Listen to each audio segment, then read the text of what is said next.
Welcome, everybody, to the Evolution Podcast, where if you've been following along, we're doing the January Growth Summit of 2026. And it's what began this podcast. It is January 30th, so we got two guests left. And today I welcome Dinka and I welcome Christine Knight to the podcast. Welcome, Christine. How are you? Hi, it's great to be here. Thank you both. It's great to see you both, meet you in person. Yeah, e-meet, I like to always call it. Yeah, I like that. I like that. Yeah, you've been a part of Evergreen Foundations. You have a community on here on Skool. So many things I'm looking forward to talking about. But as summit fashion, I always ask the same question to kick this off. And that Cool. question is, who is Christine Knight? Oh, that's a good question. I was just talking this morning with a client of mine about identity and how really it's an illusion that's supposed to be used as a tool for us to create in this reality. So Christine Knight is just it's a work in progress and it's an evolution. It's been a long road. I'm in my early 50s and I had a lot of childhood trauma that affected me in adult life and got married 10, 12 years, had a kid and um had a divorce and it knocked me like sideways. So I tell people that, like, if you think you're going good in life, you probably are because there's survival strategies in place that keep you going to the next moment. And then when something happens, like it could be like a job loss or a divorce or a death or, something like that. And it wreaks havoc on the inner system because, like, basically, like everything breaks loose. All those survival strategies that seem to work no longer work. The bottom falls out and, I struggled really bad at that point because I had my stuff together until that point, and then everything went haywire. Like, I was climbing the corporate ladder, I was a mom, I was, a wife, and like to look perfect on the outside and far from it on the inside. And, I went for help, looking for help. I had really bad spirals, like, I would start spiraling out of nowhere if somebody just told me a story that touched on something or if I saw a TV commercial. I even had to go, like, to the movies. If I would go see a movie, I had to go really late, buy my seat early, go really late where I missed the previews in front of the movie so that nothing would be shown that might trigger me because my body would, like, start shaking, um, sometimes dry heaving, sometimes vomiting, like, and it was like this visceral reaction that I couldn't stop. So I went for help, trying to find help, and I didn't wanna do medication because that's the first thing that they kinda told me. But I didn't wanna be numb for my kid. My kid was still young, like 4 years old. So, I went to a psychologist who was good to a point, but he said because of where these things started at in childhood trauma, that I could learn coping mechanisms, but I would never be able to really cure them. Mm. And I have kind of an FU attitude that has got me in trouble sometimes, but sometimes it's really been helpful. And so I said, watch me. And it took me 5 years to find something that helped, and it was quantum healing hypnosis from Dolores Cannon, changed the whole trajectory of my life. And then about 16 years of searching, continuing, trying to, like, help clients more or trying to help myself more and heal. Because as I would heal, it would be like, "Ah, okay." And then the next thing would show up, and then heal, and then the next thing would show up. So I kept diving into trainings, energy work, um, books, therapy. I got my bachelor's in interpersonal communication, and then I went and got my master's in counseling. And in my grad degree, I don't know, like maybe a year from graduating in grad school, and I stumbled upon IFS and found the book No Bad Parts and read that book, and it was like fireworks and like ding, ding, ding, ding, ding, ding. Like, this is This is the reason that I've not been able to heal. And it was about the core wounds and nothing, everything was working on the surface. I would know here, like in my logical brain, what to do, but in my subconscious, it would. So anything that triggered me, like emotional surge, would explode inside. Subconscious takes over and drives with the survival strategies that worked back in the day. You know, it worked to run, it worked to hide, it worked to dissociate, but it doesn't work in adult relationships. So No, no, it I doesn't. found IFS and that changed. I graduated with my master's in counseling and was like, I'm not going to be a licensed therapist. I'm going to work in the subconscious all the time. And I'm not going to be told who to work with or how to do it. Your story of being told you have this, there's no cure, there's some medications, you're stuck with this, is something that is said to too many people. And I don't know about worldwide, but in this Yeah. country, it's a epidemic. I was told that. And sadly, I didn't do what you did. I became a victim for over a decade. I became a total victim to it, and I identified by that. I was never getting better. So now you have to walk around all my eggshells. I destroyed relationships because of that. So I'm really Yeah. proud that you took that, and your journey also highlights you didn't say like, "Oh, I found this, decided not to do with medication, and overnight it was fixed." You said Oh 16 no, years. it was hard. Yeah, Oh, it was exactly. hard. So my big question is, can you explain IFS a little bit more, like what that stands for and maybe what that meant to you as you found it, and then now how you work with that this many years later?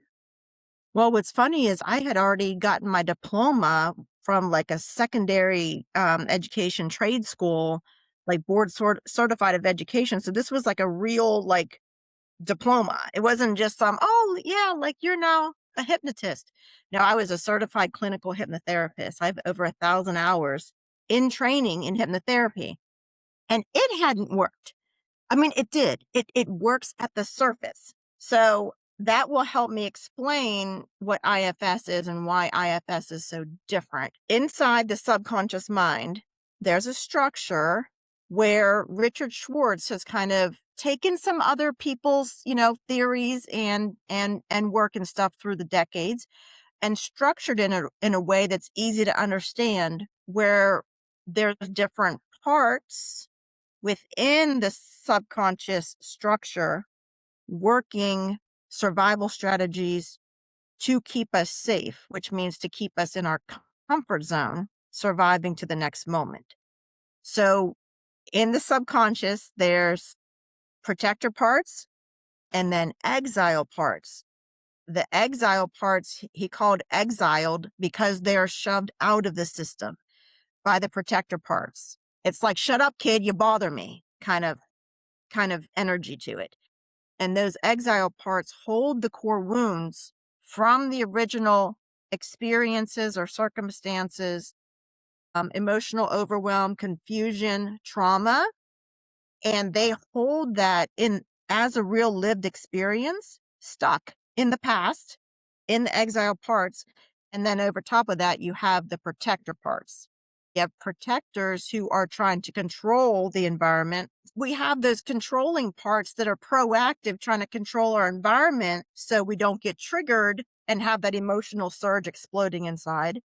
And then we have reactive parts that because life happens, we can't control all of the environments. And when that gets triggered and that emotional surge explodes inside, the reactive parts come in with their survival strategies, their extreme jobs. So there's two sides being worked all in the attempt to keep this wound shoved down. And that suppression is what keeps perpetuating the problem. That's what started the problem in the first place. It didn't get to be expressed in an emotionally safe container, so it had to get shoved down. So IFS stands for internal family systems because Richard Schwartz is licensed marriage and family therapist used to working with family structures. And he's like, we got a whole family inside of us. So he developed it over a span of about 40 years. and it's now it's just very tweaked. And it's not like rigid. It's a structure, but then there's a lot of flow within the structure. And then in the IFS Institute, we're trained how to get those protector parts to relax back, because what naturally occurs as soon as those protective parts relax back is this flow, this core essence. This, he calls it self energy. I call it core essence. Some people call it spirit. Some people call it higher self, some people call it soul, but it's like a water hose is naturally flowing in us when we're born. But stuff happens that we don't understand as short people with no life experience and no safe emotional container to express what's happening to try to understand it. And so it gets shoved down, and that cinches that. It's like taking a water hose and like cinching it off. And the flow, you might get trickles of that core essence, but only few and far between. I open the water hose, is what I do. Yeah. It's really interesting what you say about the core wound because I work with a system that is called the gene keys, and there's also mention of the core wound, which actually goes back to the inner child, pretty much. Mhm. Right? So it immediately triggers my mind. And so, how do you discover your core wound, or how do you expose that? Because I do believe that everything starts with awareness, right? Like as long as we don't know, we have zero power. Exactly. I agree with that completely, Dinka. And I know what sphere you're talking about, and that sphere is directly related then to our, I mean, our life's work goes up, but to the side is the area that we're going to work in for our personal brand, if I'm remembering right. The core wound is in the dead center of the hologenetic profile. So I always say that it's in the center for a reason. When you work with that Mhm. sphere, it kind of ripples out to every other aspect of your life. It's your heart center. That's basically it's the heart chakra of your hologenetic profile. And it's kind of because of Mm, that it's connected to everything. You cannot not mm, look through the lens of your inner child if you are observing your life correctly, so to say, because you cannot cast out your inner child, or you can, but it's not going to work very well for you probably. it'll So only it'll work to a certain point, yeah. and then life will knock you sideways, and you'll have to come face to face with it and love it. So we get to the core wounds in those exiled parts by first connecting with the protector parts. Mhm. And once we build trust with the protector parts, they trust us enough to then relax back. And when they relax back, it'll be seen. Or sometimes the protector part will be like, yeah, it's this little guy over here. He's the one that's causing the emotional surge. So they will lead you along the way to where you need to go. But it takes trust. We have to build trust with those protector parts. And we can't build trust by shoving them down. Mm. So that's why, I mean, I have stamina like crazy. I'm a workhorse. I was raised very strict, very disciplined, very hard. Um so like I have a very strong will. Mhm. So I'm like if anybody could be doing this, I should be doing this. I know what to do up here. Why isn't it happening? Like why can't I apply what I read in the book into life? And that's why, because this is prefrontal cortex, logical reasoning brain. This is subconscious mind. We need to bridge them. And then I also bridge it with somatically in the body with the nervous system, because the Well, nervous system has automatic responses too. mhm. Yeah. Well, I think there's more and more evidence showing that the brain is actually not running the show. Apparently, there are Mm, more neurons in your gut than in the brain. And mm, also it's just an antenna. It's not the mhm, CEO. I strongly feel that it's more the heart that is kind of in charge of things, or at least it should be. Yeah, it's super interesting what you were saying. I kind of it reminds me of something that Peter Crone said. I don't know if you're familiar with him, but we are big cronies here in the in the forest. He said that emotions are like guests at the dinner party, and then when you're throwing a dinner party, it's like, oh, we should invite joy. Like, joy is really fun to be around. We should definitely invite like all the positive emotions, but then you think about the negative emotions, like, oh, we don't want anxiety to show up, like we don't want anger to be here. And by that, you're like, locking them out, so they have to throw a tantrum to be seen. So if you kind of reverse that and you say, like, come on, we make room for you, and you embrace them, then they kind of just fall in line and they just relax, and they don't have to act out or they don't have to amplify in order to be seen. And I really love that analogy. And I think that's probably very similar to the approach that you are talking about, right? Yeah, I really like that analogy. And but um eh, I'm a I have to speak out. Like, I just have to speak out when it's warranted, because we get swept into groupthink too easily. And the problem with Peter Crone, this is a really good analogy that he's giving, but I think some people can hear what he says and apply it easily. Mhm. And that's why I work with a lot of people who have had childhood trauma, because I couldn't. Like, he gets into like the core wound very fast, and he says, "Oh, well, you should just acknowledge it and accept it and then it's fine." My system was so fragmented. I had so many core I didn't have just one inner child. I had like 10, Mhm. like with all their core wounds. But I had a very fragmented system. But if you grew up in a more secure, attached house where there was safety and where there was love and affection, and this is one thing, you had a bad breakup and it knocked you sideways, and Peter Crone comes along and it works, awesome. Like, the more people it can work with faster, awesome, because this world needs healed people.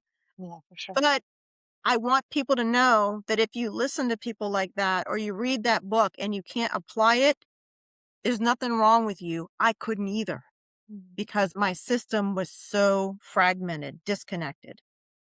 So I do like Peter Crone and his work. It's just that, please, anybody listening to this, please know that it's for certain people only.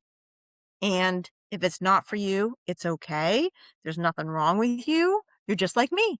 And it took a lot of deeper work to get to reconnect those inner parts that were fragmented. And that's the work, is connection. So if somebody was asking me like that question with that dinner party analogy, which I love analogies, and I love that Mhm. analogy that he's talking about, because he's saying don't suppress it, acknowledge it. Yeah.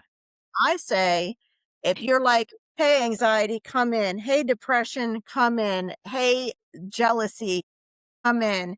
Hey, association, come. I want to invite all of them, because when you sit with all of them at your dinner table, you don't have to invite joy. It just naturally shows up. Mhm. There's no effort. Mhm. I like easy. Mhm. So anything that makes it more easy. But when you're a person who has a fragmented inner system, or a lot of fragments in a certain area of life, it's really scary to talk to those anxiety and depression and dissociation and blind spots. It's very, very scary. I was scared to death, like knees buckling together, like knocking together, scared to death to do this work, because protector parts of me were scared of what I was going to find out. Did that turn that attention inward and looked inward? They were scared of what I was going to see. Mhm. And So I just want people to know it's not as easy as what Peter Crone makes it Yeah, out and to be. there's no one fits all solution either. And I think this is why a Yeah. lot of different things echo through different systems, because Yeah. it's highly personal, and in whichever way you can receive it, it doesn't matter. It has to be Right. something that you resonate with. And this is why I always say, like, take what resonates and leave what doesn't.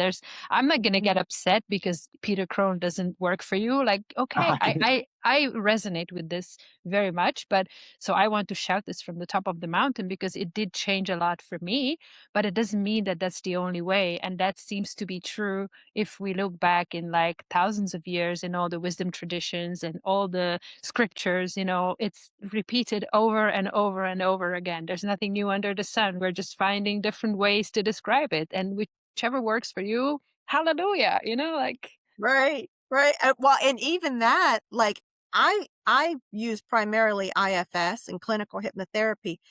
I have another IFS practitioner that I meet with and do a podcast with once a month.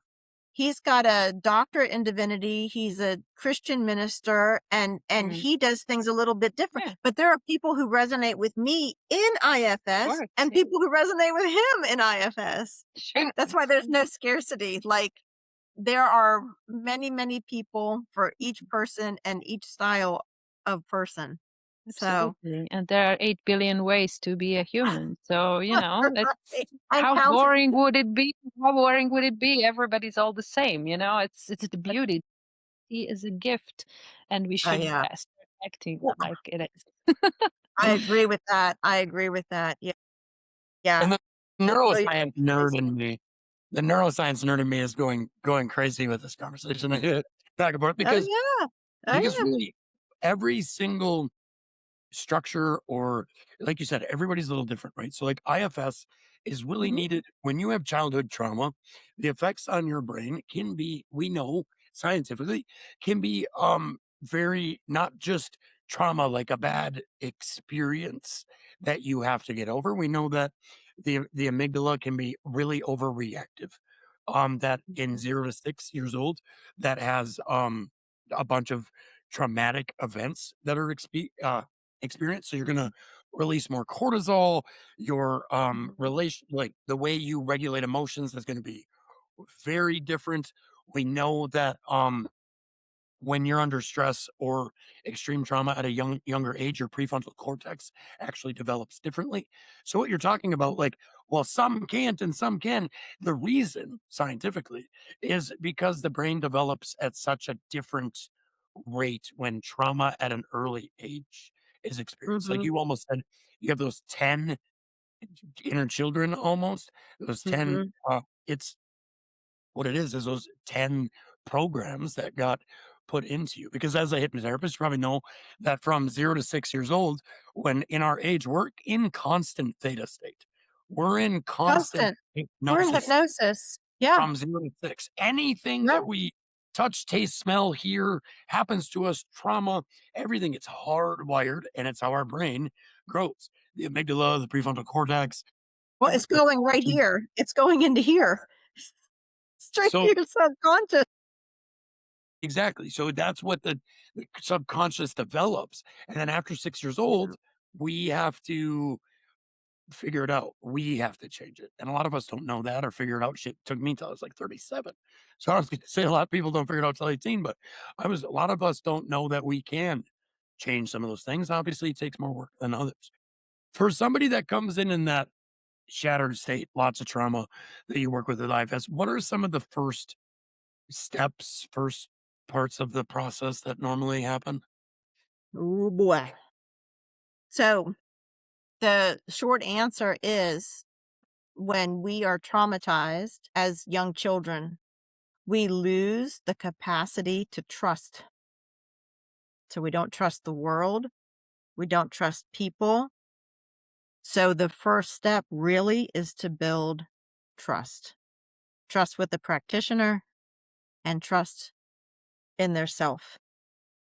Can be a long road. It depends on the person. It depends on the other aspects of their life. I was rocking it in some areas of my life, but there were certain areas that I just couldn't manage it. Like romantic relationships. Couldn't do it. Same. Same. I struggled for many, many years. I'm finally in a healthy relationship for the first time in my entire life. So I know a Mm. lot of the stuff you're talking about. Obviously, I've never done IFS, but I think, like I said, there's a lot of similarities in ways people approach different things. I think anything from DBT therapy to CBT to a lot of things that people go through, and whatever, everybody has their own thing that works for the way that they process. And depending on how much trauma, what we've went through in life, what we've experienced, ups, highs, lows, triumphs, everything we've done in our life kind of depicts how we can process. And some of us have that process Mm, machine stunted at an early age. Would you agree with that? yeah. Yeah. And our prefrontal cortex, the logical reasoning brain, like you said, you were 37, it doesn't even fully finish development until 30, especially in men. So it's very difficult to find our way when we weren't given role models and that safe container to express our emotions on the front end of life. And even in Well, gene keys, Dinka, it goes 0 to 7, 8 to 14, and 15 to 21. There's a reason for that. That's a big chunk of development there in life, but in prefrontal cortex development. yeah.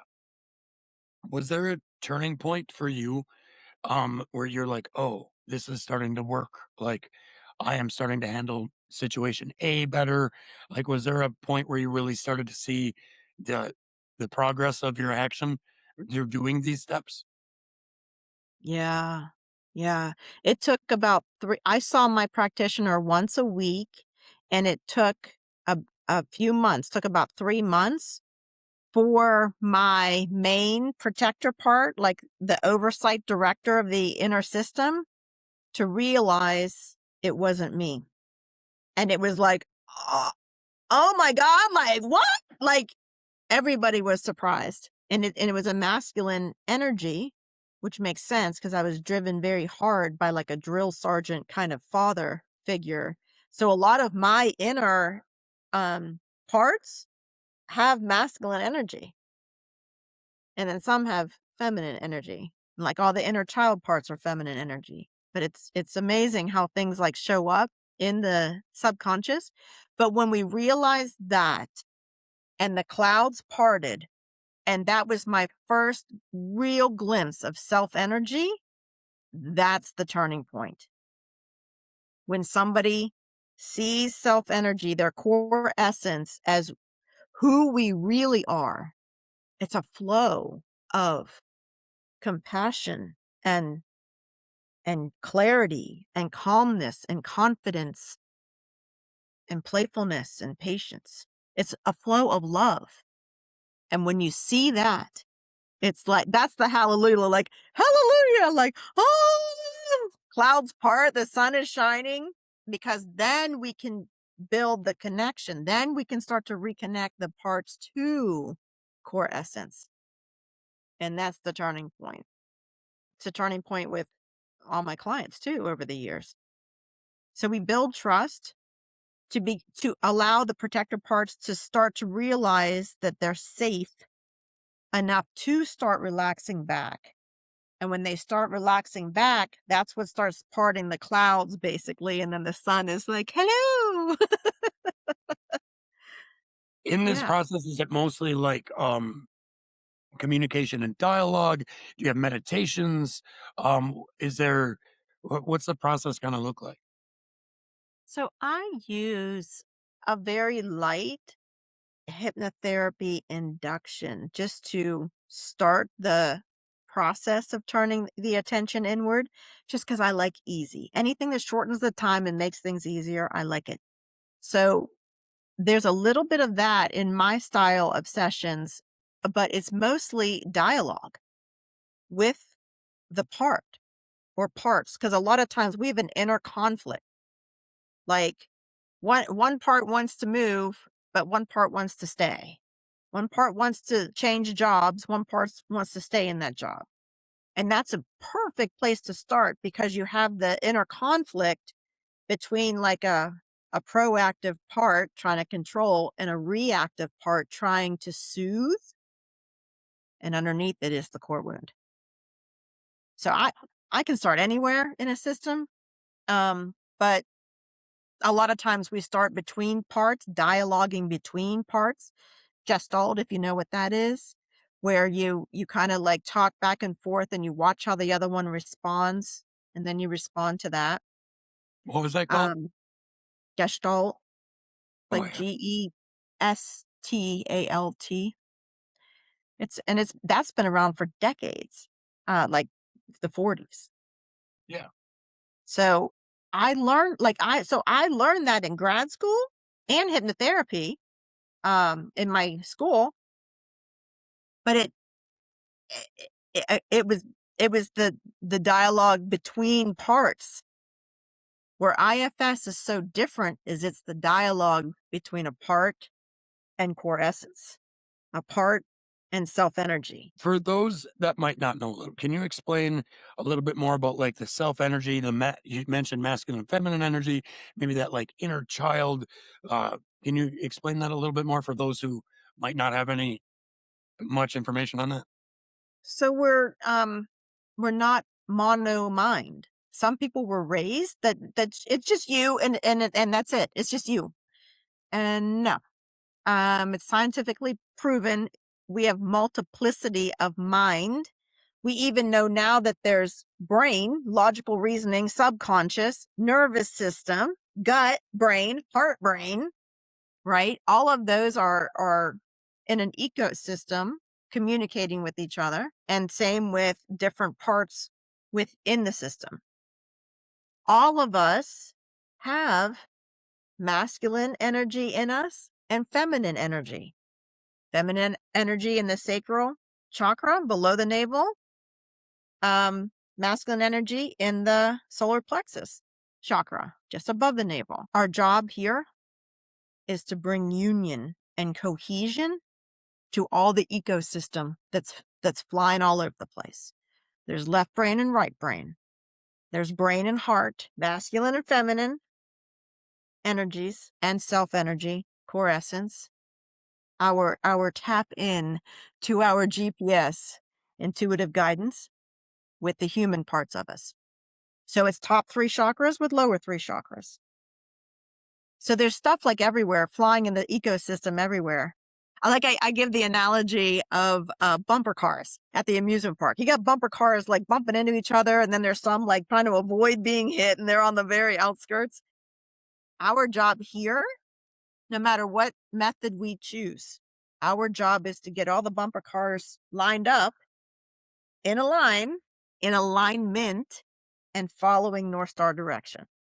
That's why I like Gene Keys so much, because Gene Keys helps give us that North Star direction. Yeah, it makes total sense what you're saying because I know for a fact that I have a slightly different personality in every language I speak to begin with. And Interesting. also, it's like when you are with your family, when you're just the two of you with your partner, when you are at like a professional, setting, you act slightly differently. You put on different hats, right?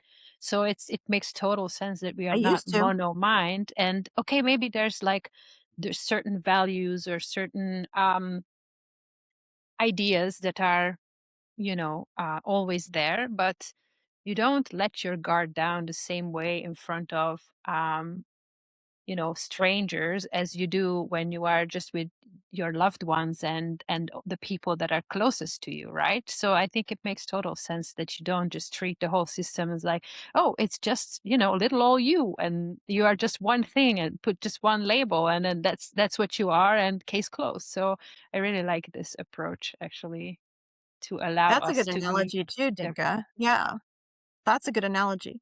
But hashtag life goals. My life goal is to be open and flowing, hearing my parts around me, behind me, hearing my spiritual guides, my counsel, intuitive guidance being my GPS, moment to moment to moment. Full cohesion is my goal. Yeah. I'm not there, but it's my goal. I want to be the same person in front of you, in front of my sister, in front of my, client. I that's what I want. Mhm.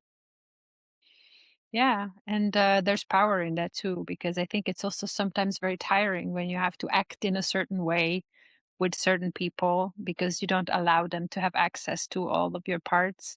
You have your guard up, right? You're protecting Mhm, yourself.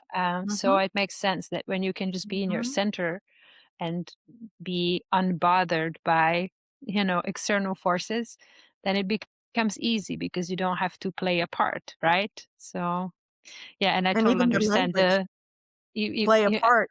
yeah. I You totally even have understand it being a work in progress, because I also feel yeah. like that's kind of why we are here. I always say that Earth is a school. We are here to learn, and who knows if or when we will graduate. But the point is that we just get better. So, Yeah, I agree. In fact, I think it's the hardest school there is. oh yeah, I think it's like Harvard, yeah. like and you can't go into Harvard and mess around. Like you gotta I mean, it's nose to the grindstone, like learning, right? And You gotta also, learn. we signed up for this. This is not a coincidence. Our soul chose to be here, and it didn't choose to come here to be bored. This is an adventure. This is a roller coaster. So Well, yeah, that's a good way to put it. yeah, That is a good way to now there's some people who I think you can choose a lifetime to come and rest if you choose. But I definitely did not choose that this lifetime. no, yeah, that resonates.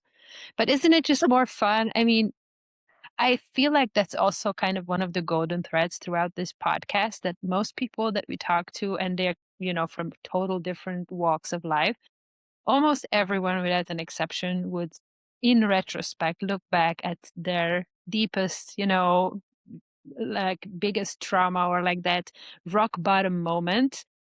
And that created that turning point that eventually revealed their medicine that they are now offering to the world. So Yeah. it's a choice, right? You can be like, oh, this is happening to me and poor me, and get drained and like dragged down with it. Or you Mhm. can take, control over it and be like, oh, hell no, not me. I'm not going to do that.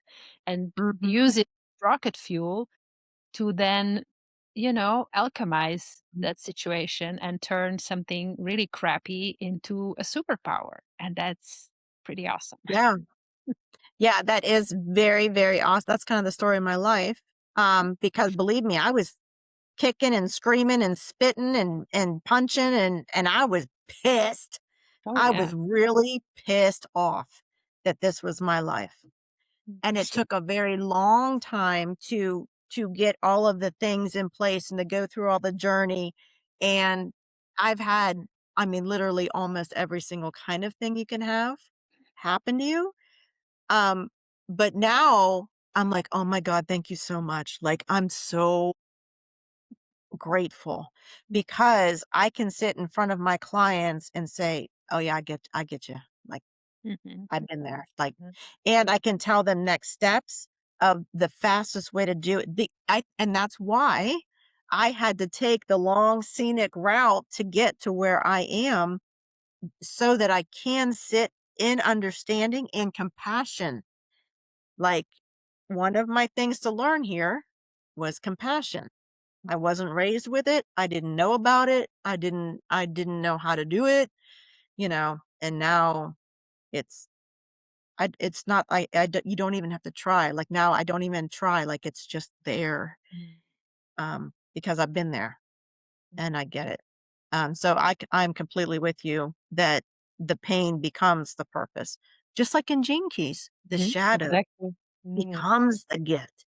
If we didn't have the shadow there, we couldn't it's like the dirt. We couldn't cultivate the seedling that grows into the Yeah, gift. and that's what Richard also used, is that the shadow is the seed and the gift grows out of it as Oh, the flower, and then the seed is the fruit. So, and again, oh, in the gene keys, the approach is not to get rid of the shadow, but it's actually embracing the shadow and hugging it like, I know you're human too, like come here, give me a hug, and not casting out that part of us, because that is the way that we cause this kind of, how did you call it, that when it's like fractured, when you cast the out this part, fragmented fragmented, yeah, yeah, exile. Yeah, the yeah, yeah. exile Mhm. parts are Yeah. yeah.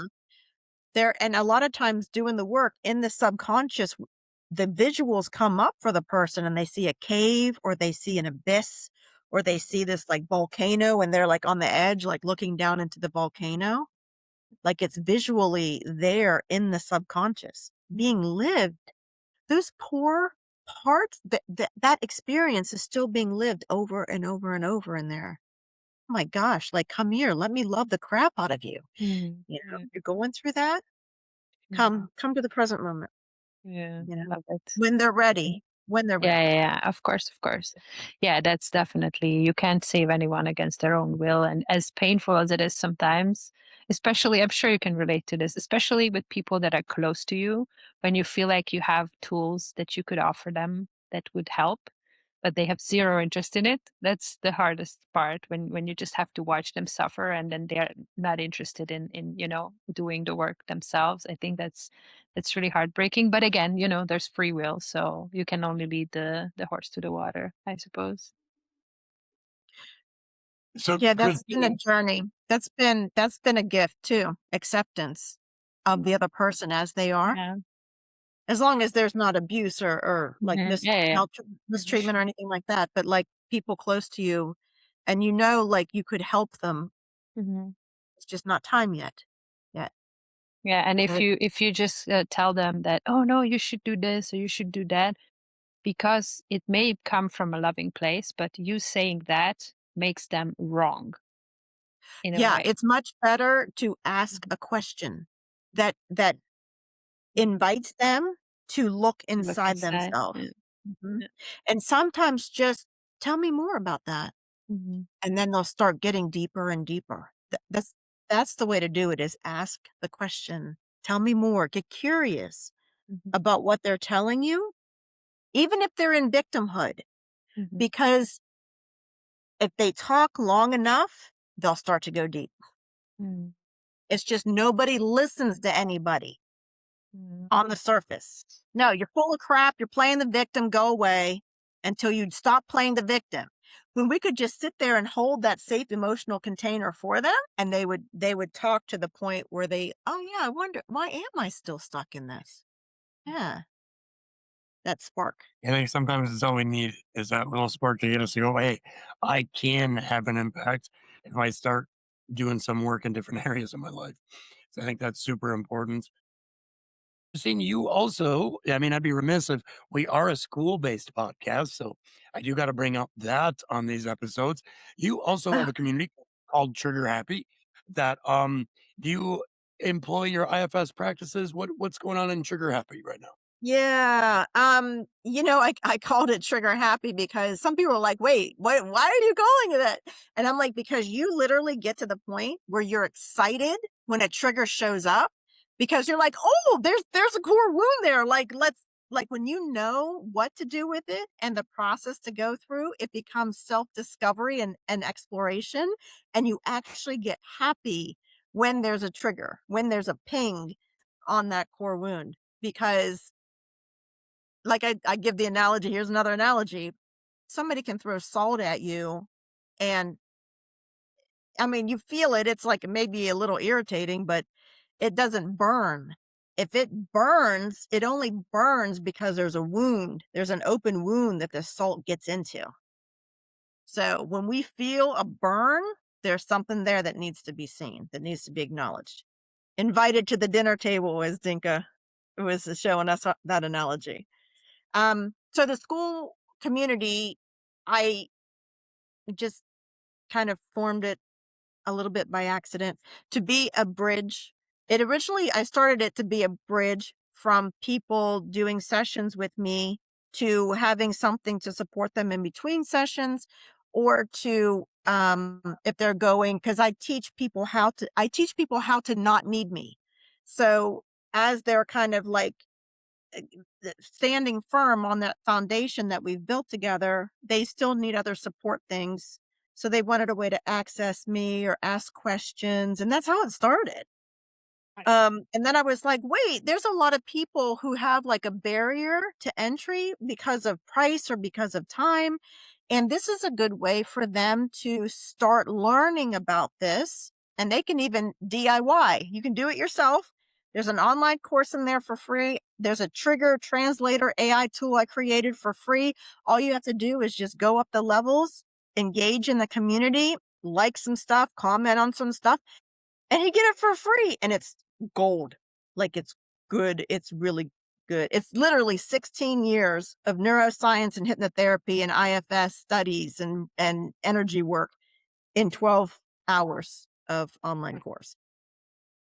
I So, absolutely love that about Skool, that it's a place where as a practitioner or and business owner, people you can have that tiered experience where maybe it always bothered me when I came into this and got trained that you had to do high ticket sales. Everything has to be like $1,000 a month for working with you and stuff like that. It's like that never sat well with me. I'm from small town. yeah. I'm a Youper from the Upper Peninsula of Michigan. I don't know Oh, five. I know it. Oh, I I don't know it. I was in Detroit for a little while. love that. I didn't know like five people that could afford personal development help at that price range and commitment. I just did Yeah. ever in my life. So it never sat with me well. And I love that Skool, you can give people tools. You can help them solve small little wins. Maybe somebody's not ready to dive in and work with you one on one, but they come into your free community and you can give them tools instantaneously that if they Mhm. apply them, they become ready to Mhm. work with you.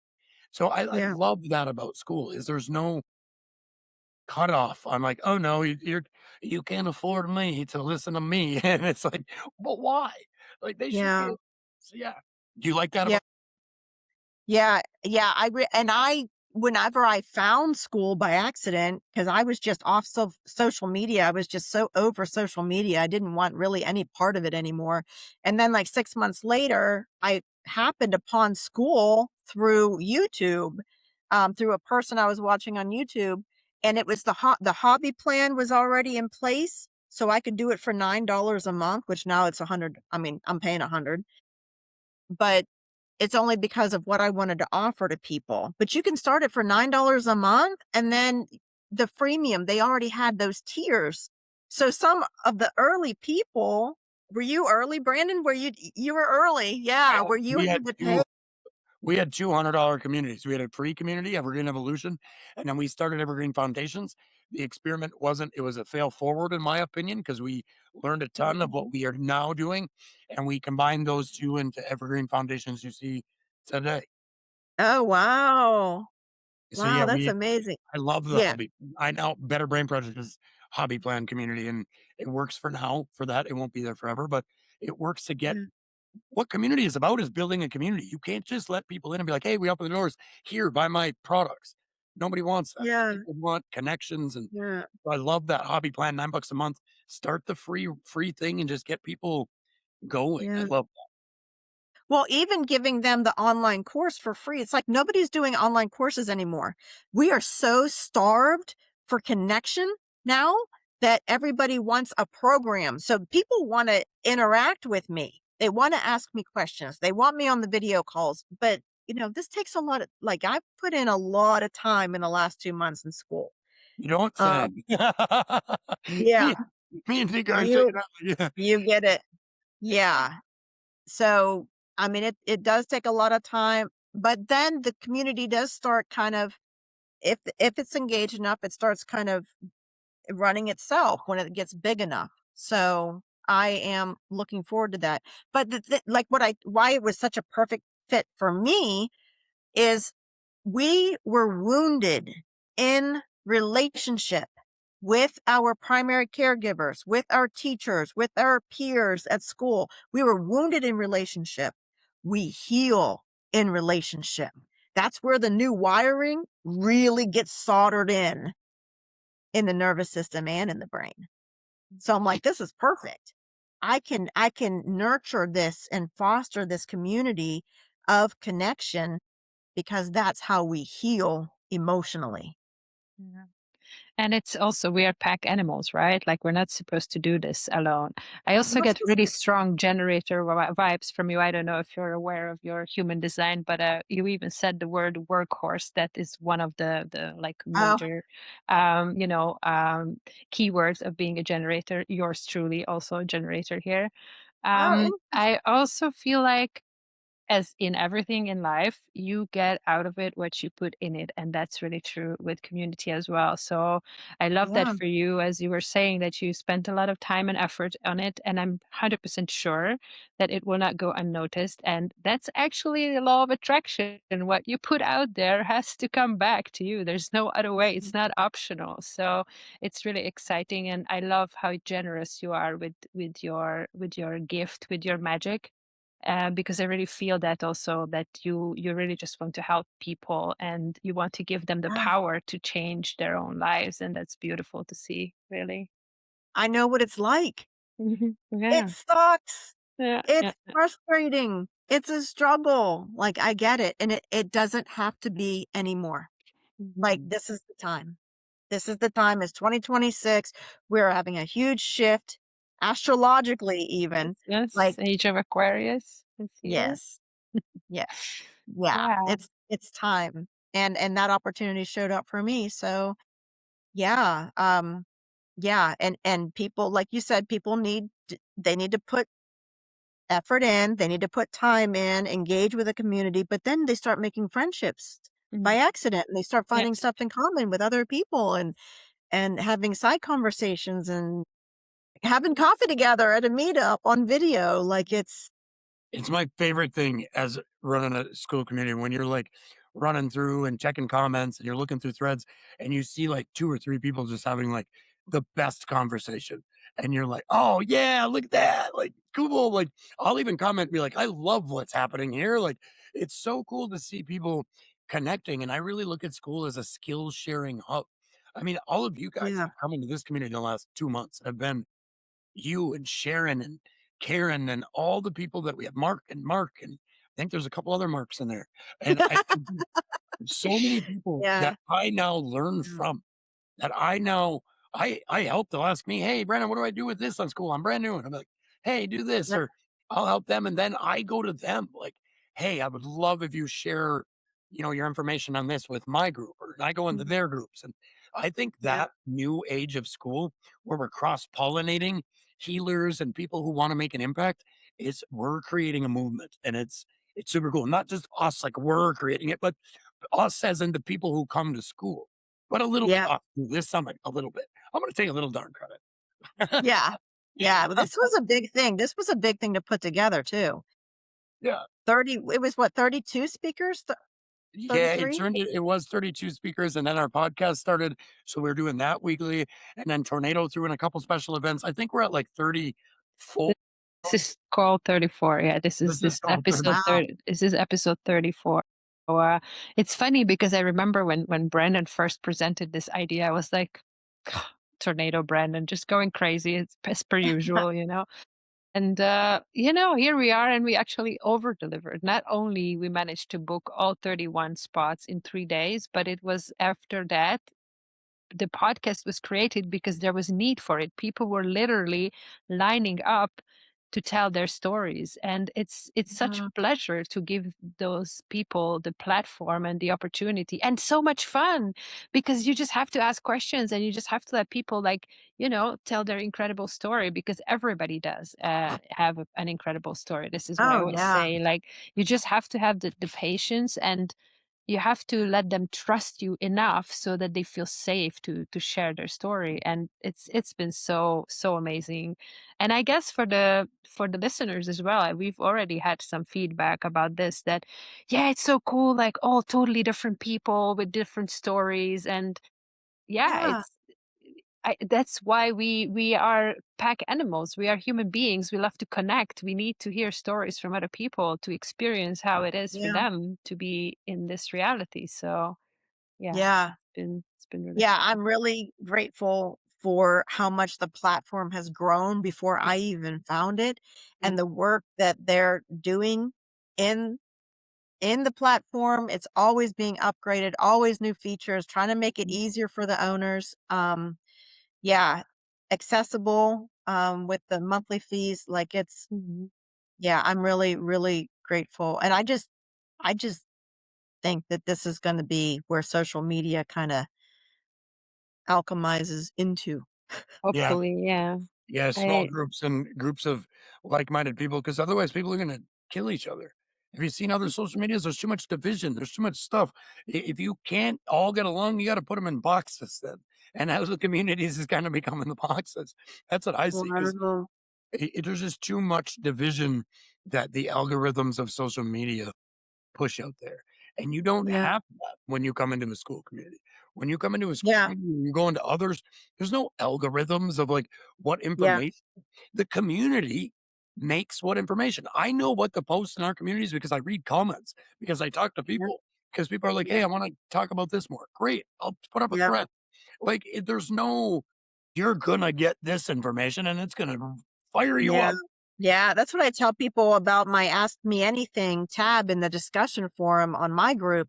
I'm like, ask me anything, literally, because what you're asking, I guarantee there's other people wondering. And if they're not, when they see your question and my answer, it will create a spark within them that makes them think of something else that they want to ask. So, but even if they want to anonymously ask a question, they DM me and then I just take the question and I post it in Mm. that tab in the discussion. So there's a lot of good information even in that.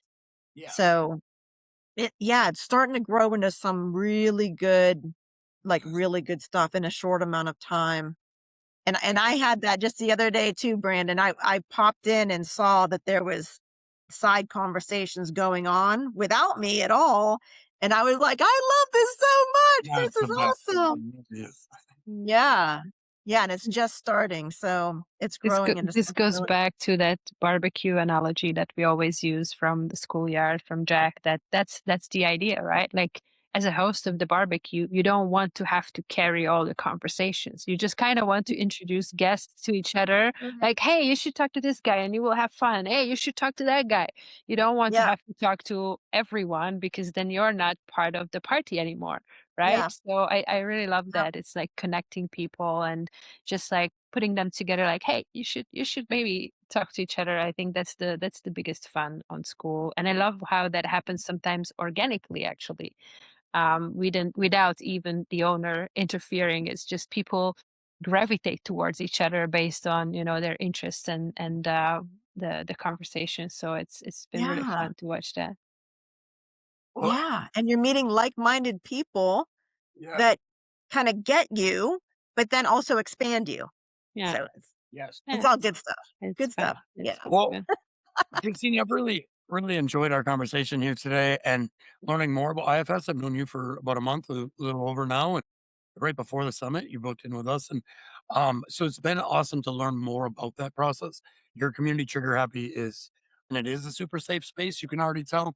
So you are pouring you into your community, and that's what Oh, it's yeah. all about. We'll start the end of the call here a little bit of our summit call. Only one more of these to go. It's that. Um, Yeah. we'll still pick cards. Dinko's gonna pick a card.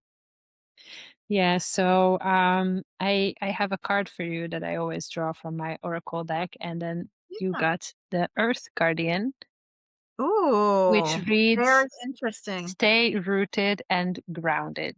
I hope it Oh, resonates yeah. with you. Yes. Yeah, that's perfect, actually. Perfect. Mhm. Yep. I think it is too, because everything you talked about rooted in those grounded in the core inside, your subconscious. Um, Yeah. I think your conversation's really gonna stir some thoughts. I know it did in me. I was taking notes. I feel like I'm always journaling while we're doing this podcast. And I'm like, oh, that's how that applies to me. I'm not even Yeah. taking notes on questions. Usually I'm taking notes on stuff I want to think about later. So I really thank you Yeah. for coming here. Thank you for sharing your story with us. And um, guys, join her in Trigger Happy. It's a great community. I know the summit effect. You are going to get at least one or two new members. It happens every time. The last question is always the same. And you actually started this conversation with this word, and it made me smile. So, what does evolution mean to you? Oh, everything. And, to me, it's the whole point of, um, learning and growing together. And because to me, it's a whole ecosystem of humanity evolving together. Just as we've evolved for, thousands and thousands of years, we're still evolving together. And I just love that we get to do it together. we're our best self when we're helping and supporting each other. So that's what it Beautiful, means to Very, very me. well said, indeed. beautiful Yeah. answer. And thanks for joining us live. Thanks for watching on the recording. As always, you can follow us on YouTube, Spotify, Apple Podcasts, Pinterest as of this week. I love saying that. The summits wraps up tomorrow. And we have a super, super, super special guest. If you have ever asked yourself the question, why does this guy own the community, but all these weirdos are running around doing all the stuff? You're going to find out tomorrow.